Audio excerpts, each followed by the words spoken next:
Controversy on a local Indian reservation. An elderly couple and their family is fighting tribal leaders to belong to the tribe. The family has been kicked out of the Pechanga band of Luiseno Indians. Tribal leaders say they are not directly descended from original members of the tribe, but the family tells a very different story. News Channel 3 Sheryl Kahn is live with exclusive details.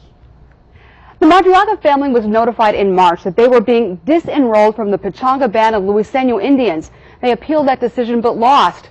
Now members of the entire extended family are no longer considered members of the tribe. They believe they were thrown out because of greed, and they blame it all on the opening of the tribe's casino. Lawrence and Sophia Madriaga say they've lived a quiet life together on the Pechanga Indian Reservation near Temecula. 89-year-old Lawrence Madriaga built their house himself and, as a younger man, helped bring running water, electricity, and a clinic to the reservation. Anybody needed anything, they come to see Sophia or myself. But now the tribe, which owns Pechanga Resort and Casino, says Lawrence is not a direct descendant of a tribal member, and as a result, he, his children, and grandchildren have been kicked out of the tribe. In the culture, isn't the tribal elder supposed to be respected? At one time, yes, but not anymore.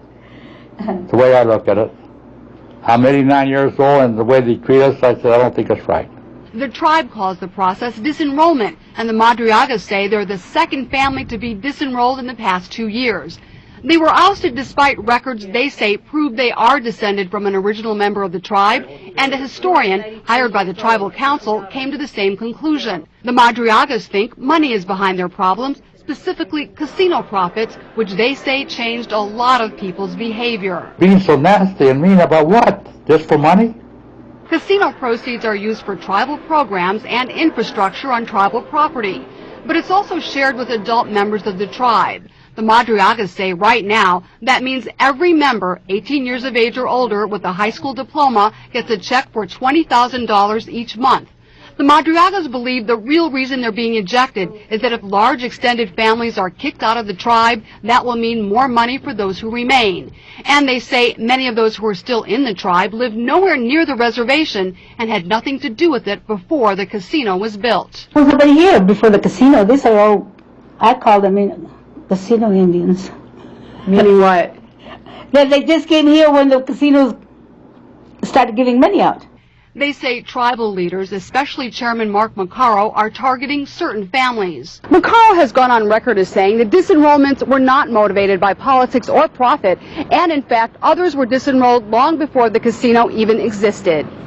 But the Madriagas disagree and say they plan to fight the decision. If you don't go along with what they want, you go against them, well, they're going to get rid of you.